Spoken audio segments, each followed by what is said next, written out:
Hello, I will build my Selesnya deck in this video. I will probably cut this red, the one red creature that I could consider splashing, but that would mean playing Gateway Plaza, which isn't that great if I have some 2-drops, and Urban Utopia. The same goes here. If I have other 2-drops, it's not that great. So if I had 3 very good red creatures or cards,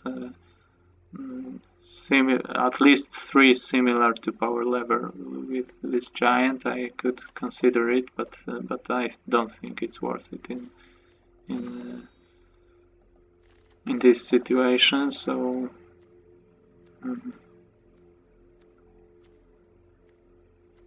7 2-drops, so I think I will start with by cutting 2 of them. I will leave this Hunted Witness to have 1 copy of such creature that gets bonus from Parhelion, because it's a target from Mentor, from Unicorn.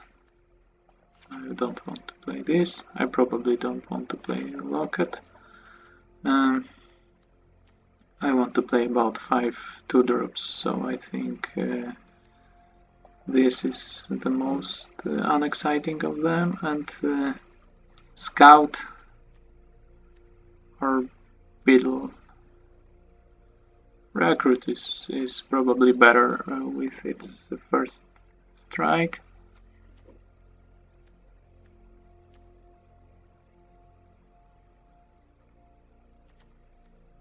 And Beetle is quite nice if I have some mentor creatures, because it's nice on putting counter on Parhelion, and then if Parhelion attacks, this will get its counters anyway, so it's a nice synergy. I don't have that many mentor creatures, but I have some, so.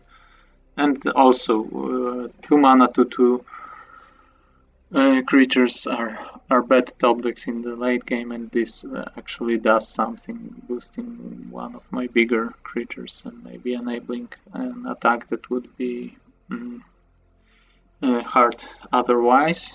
So this isn't that card as well, because flying does something, but still it's a 2/1, so many flyers outclass it. So it has to be a board where my opponent doesn't have any flyers, so even a 2/1 flyer makes a difference, and I won't count on that many times. So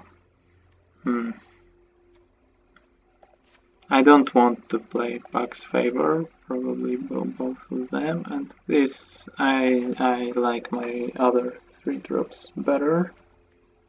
So I have 6, it's about enough, and I don't like this, like I said.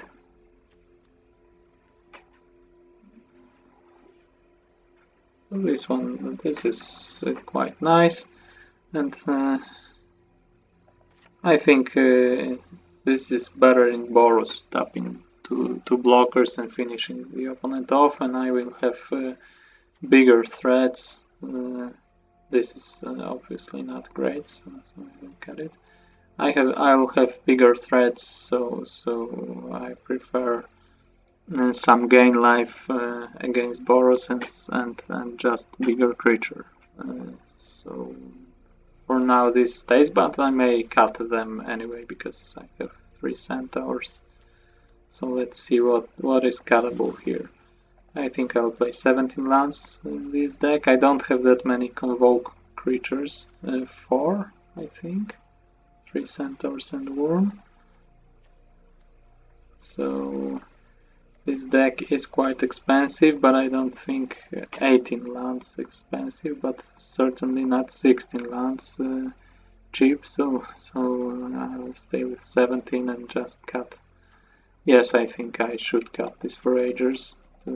To cut one of these more expensive cards, and maybe cut one of the cheaper or medium costed cards. So maybe one Generous Stray, that's one candidate, or Blade Instructor, but I think I don't have that many mentor creatures, and this second doesn't hurt.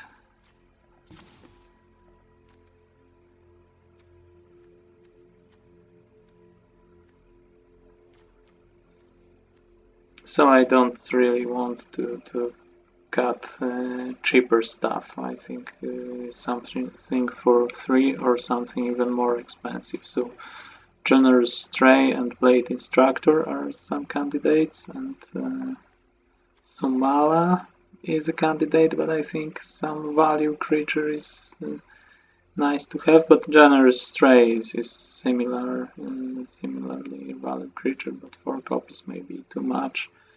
This still is 1/2 stats and 2/1 stats aren't great.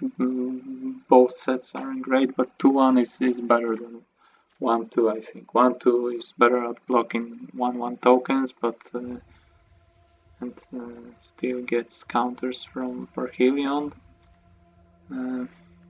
But 2/1 just provides some clock without supporting exchanges with tokens, but I think most of the time it exchanges with 2-drops, and this doesn't exchange with many 2-drops, just 2/1 creatures.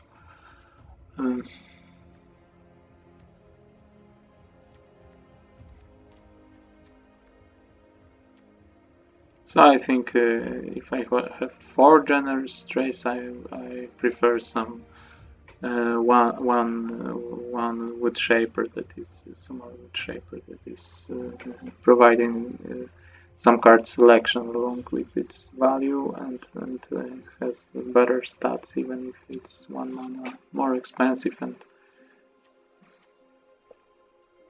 I think that's what I'm gonna do here. So one Generous Stray will go. Okay, so I think my deck is ready now.